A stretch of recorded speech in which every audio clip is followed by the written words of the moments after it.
Well, hello everyone, and welcome to this episode of the RICS Tech Partner Discussions. In this case, we're talking to Prin-D Technology with Imanuel Steele and Bola, who I know has been working very close to them as they've been developing their solution.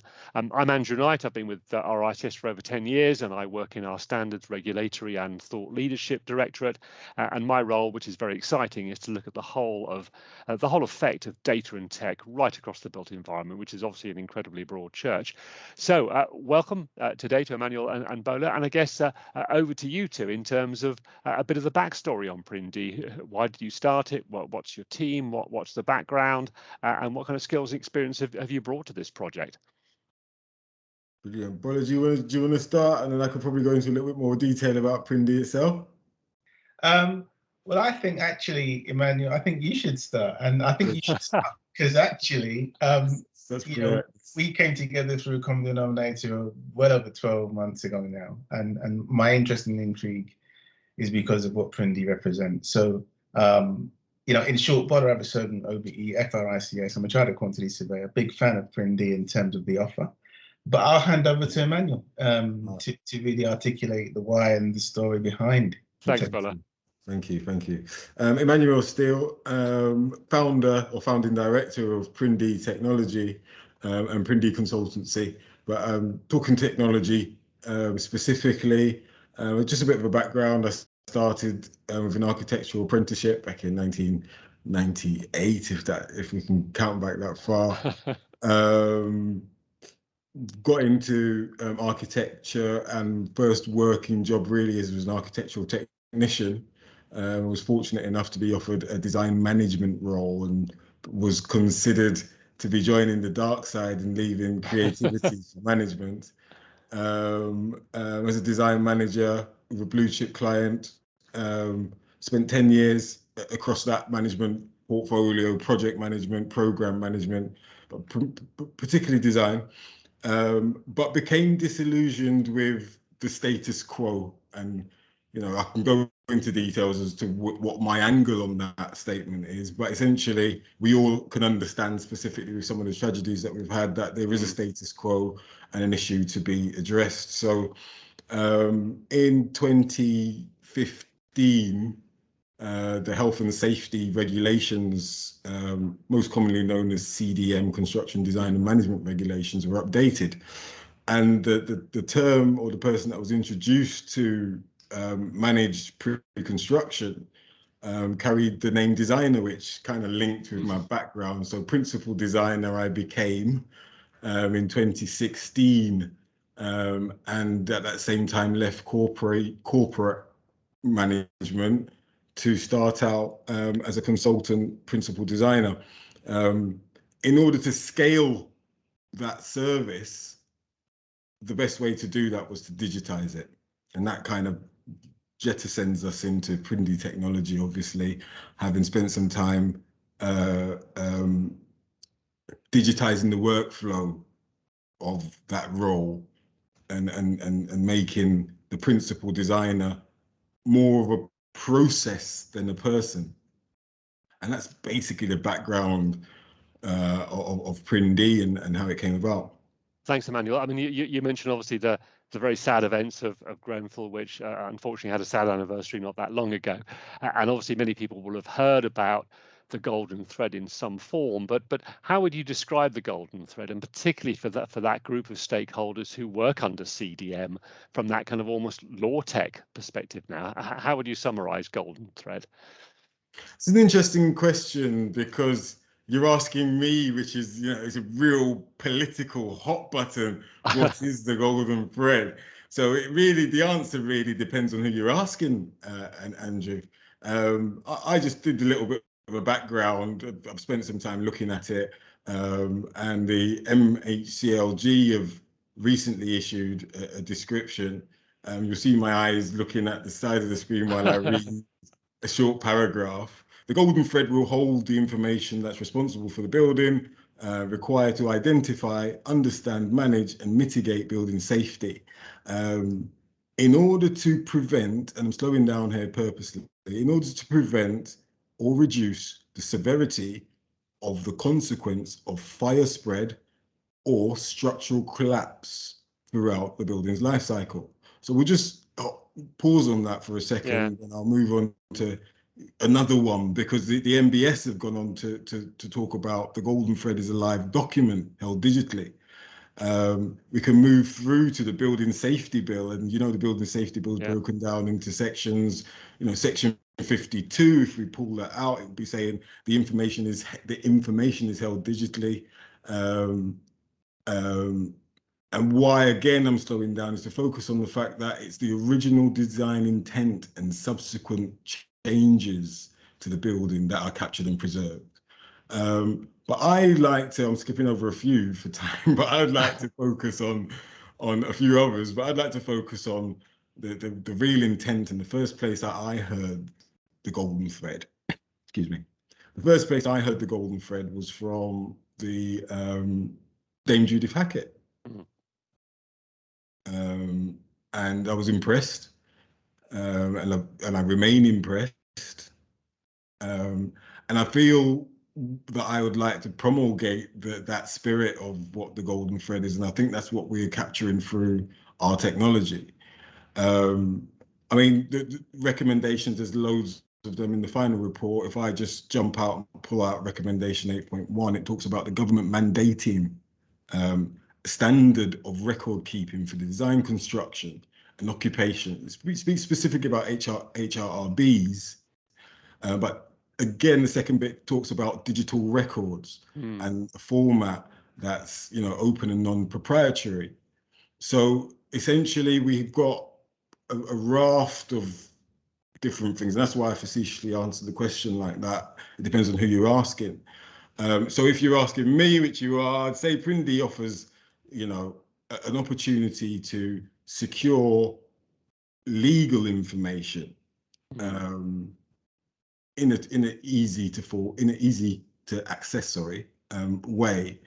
But why we focused on the law is because I feel that is the running thread, borrow a term, through any construction project from start to end. At what point does a construction project not be legally compliant? Or from the thought that the client has, and he sends somebody out into 5 acres. If there's a coal mine down there and someone falls down the coal mine, there's still somebody culpable for that. So from the very beginning, right through to the very end, the law what we've designed as LawTech seems to be the common thread, let's say. And indeed, for people listening and viewing, who are the key stakeholders that fall under this CDM umbrella? Because obviously there's various documents that need to be shared and assured, but who are the main stakeholders that would be interacting with your solution? Well, I'm glad you say stakeholders, because it moves us from the what I pulled out of the Golden Thread, which is the term duty holders. So we've got this, stakeholders versus duty holders element, and who's who. And I see Bola smiling there, because it's important to say, are all the stakeholders actually duty holders? No is the question. So if we look at what CDM defines the duty holders as, and I don't know where else duty holders are actually defined apart from in CDM, but so if duty holders is ever mentioned, we can assume that we are talking about CDM.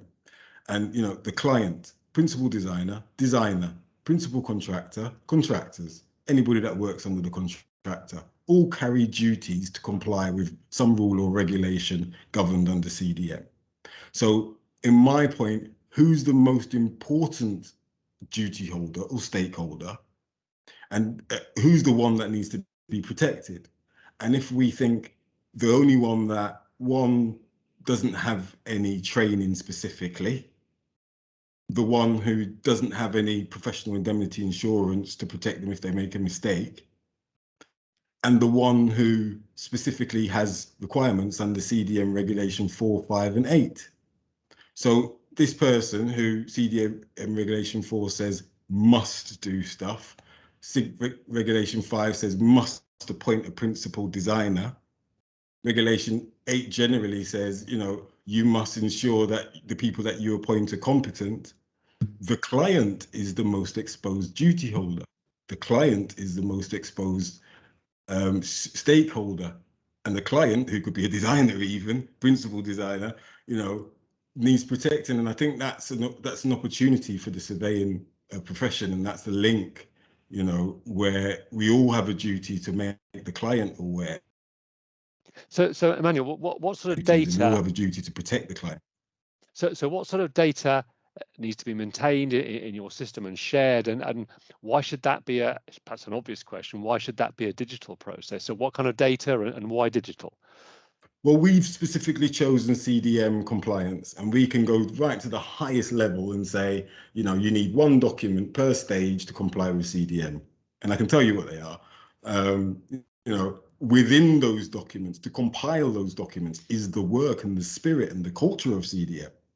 You couldn't produce a comprehensive pre-construction information pack unless you'd collaborated with the team and got all the information together.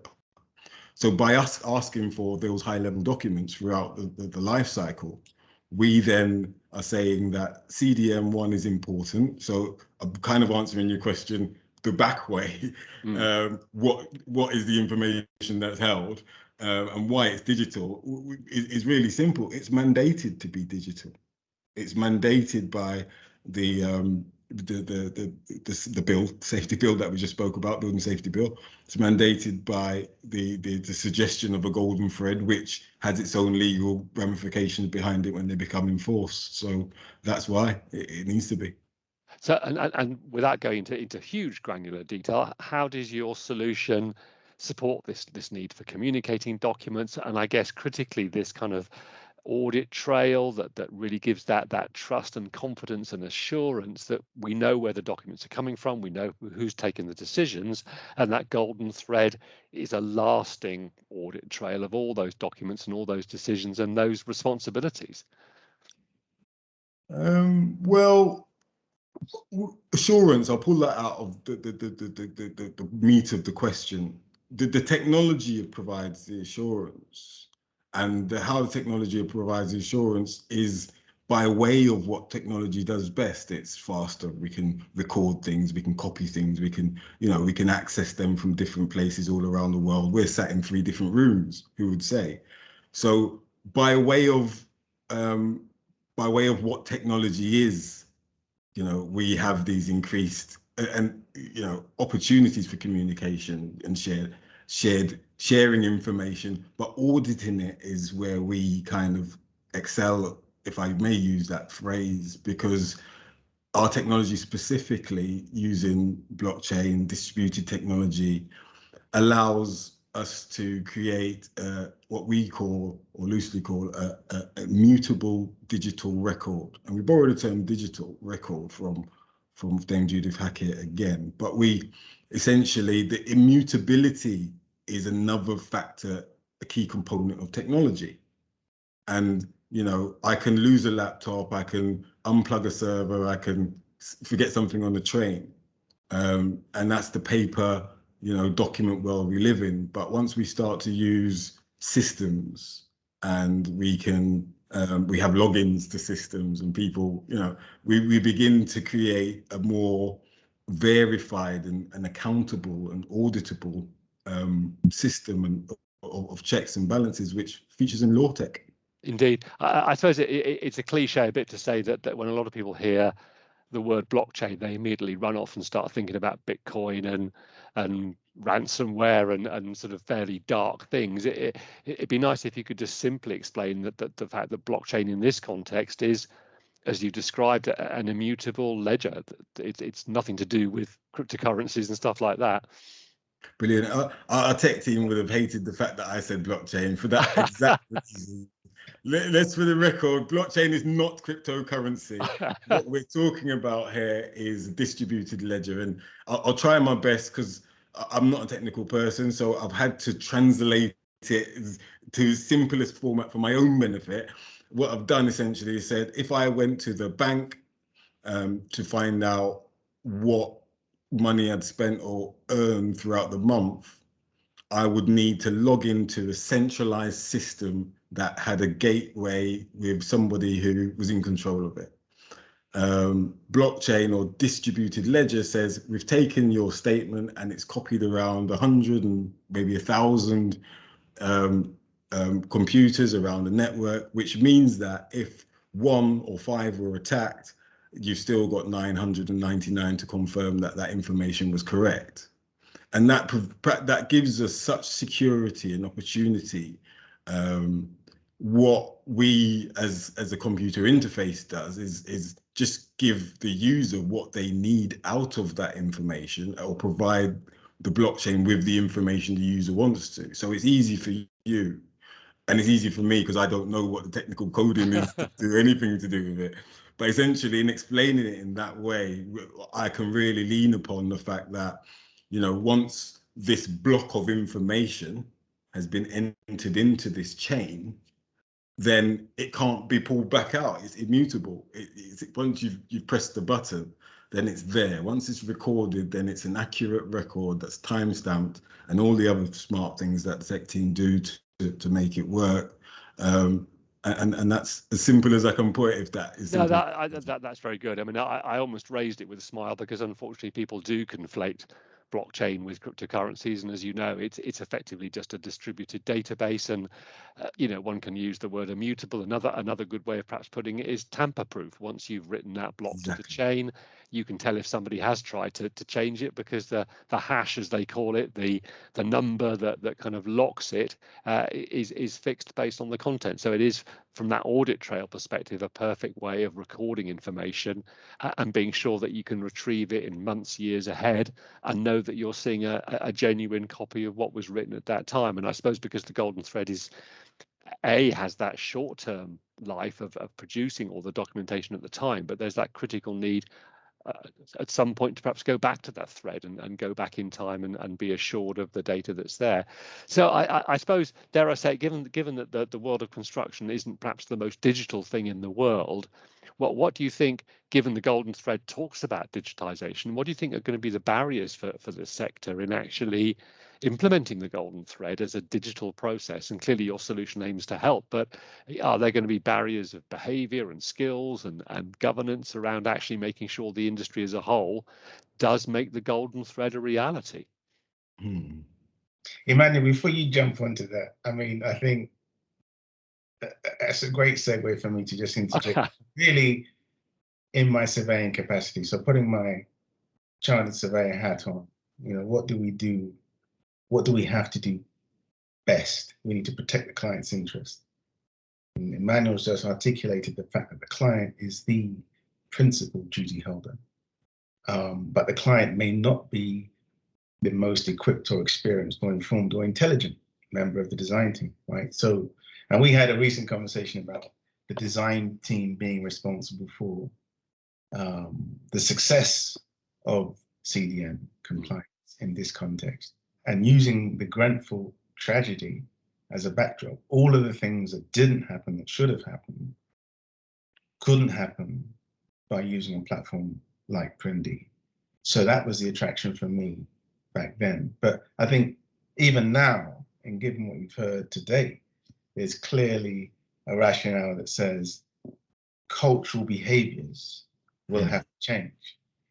And whether it's the threat of this new platform, whether it's the threat of the improved and enhanced and immutable transparency, whether it's the threat of knowing that you can't dispense with the decision that's been recorded, all of that will require cultural change, right? So I think the biggest challenge we have from a cultural perspective is recognizing the disruptive element of what this is going to do to audit trail. And as a quantity surveyor specifically, audit trail is important to us in terms of claims management, for example. And when you look at the chronology of the inquiry today at Grenfell, it's the chronology of activity that they're looking at, right? And this is what will be captured on Prin-D. So I think it's the fear of the unknown more than anything else, but I think definitely it's cultural behaviors that have to change. That's our biggest challenge with this, apart from the fact that those currently offering principal designer role may see this as a potential threat to their core business, but actually it augments their role and makes what they do better and more sustainable. But Imanuel, what do you think about the biggest challenge? I mean, I'm agreeing with you there, Bola, totally. CDM is a well-defined and robust set of regulations. So what's the problem? It can only be, Bola says human, but cultural. But yeah, I say human. It can only be the human element that's the issue. It's well defined. It's written. It genuinely is. If I can read it and help people to comply, then it can be done. So the issue is with the culture of complying. The issue is with the human act of complying. And I believe that technology can be a bridge to that. And it's even the technological barriers aren't insurmountable. So with technology as a bridge across the troubled waters of humans not really recording everything every minute, or having a cup of tea and doing it tomorrow, but tomorrow then became stuff like that happens, and we are human. There you go. So if we can build bridges where humans have difficulty, if we can write a smart contract that means that somebody doesn't have to sit there and double check things that are checkable 1,000 times quicker by a computer. What we're saying is that, and I'm agreeing with Bola again, because technology will never replace the human, and being a human, I wouldn't want it to. No. What we're here to do is augment our role. It's a travesty that humans today will still do something that is repeatedly done for 8 hours, and that person could be the most creative, wonderful, nurturing, support. It could be a lot of things that a computer couldn't do. Yeah, indeed. I mean, as you say, I think we should be sort of glass half full, that technology should augment the role of professionals, whether they're surveyors or architects or whatever it is, and actually, dare I say it, free from some of the more drudgery tasks. And I suppose if we think of the classic trinity of people, process, technology in this particular space, with the driver of the golden thread, I think we have the process, we have the technology. It probably is down to the people now to take advantage of the fact we have a process. Agreed. We have various technologies out there that can support the process, but I guess that biggest challenge now is the people, is getting that inertia overcome, getting the education, and getting the understanding that I think perhaps more broadly across the built environment, we have to digitize in a responsible way, and that actually society expects us to, that we've arguably been too analog for too long in a number of ways. I mean, using autonomous car as an example, I don't feel comfortable going on the motorway without my hands on the steering wheel, because there's a human element, there's a verification, there's a trust. So even in our system, built into that is to say, Joe Blogg's uploaded your pre-construction information. Within the system, that needs to be signed by another party to review it. That's the way that we verify information is being correct. It needs that human check. It needs that person to have done that. We just need the person to actually, have gone, logged in and indeed, done but you say that assurance, that critical assurance still has to come from a professional, a human being. As you say, it's as they say in our AI circles, there's a human being in the loop still. It's in the loop. In my mind, there has to be a human being. There has to be someone to do what is the most important bit, is to provide that assurance. We can be assured that it's here and this is all in the right place, and I can look at it and it's all green, but I need someone who was qualified, or someone who was competent, or someone who was involved to say, that's right. And that's my real assurance. That's the client's assurance. I've got a team. Yeah, the software can hold everything. The software can allow you to access it really quickly. But what are you guys around the table for? You're here to give me that assurance, to work, to provide your skills and your knowledge and your experience. and we'll use the software to augment and make it easier. Indeed. Well, as ever, it's been fascinating to chat, and I know we've got other topics we'll want to pick up on our next episode. But for today, it just leaves me to say thank you very much, Imanuel and Bola. Been a tremendous conversation on something which is incredibly important, clearly, and driven by such a sad event. But if anything good can come out of it, it will be this much more assured process of CDM, as you say, under a kind of a LawTech approach, to make sure that once again a part of the built environment delivers in a much better way. So thanks both of you, and look forward to talking to you again soon.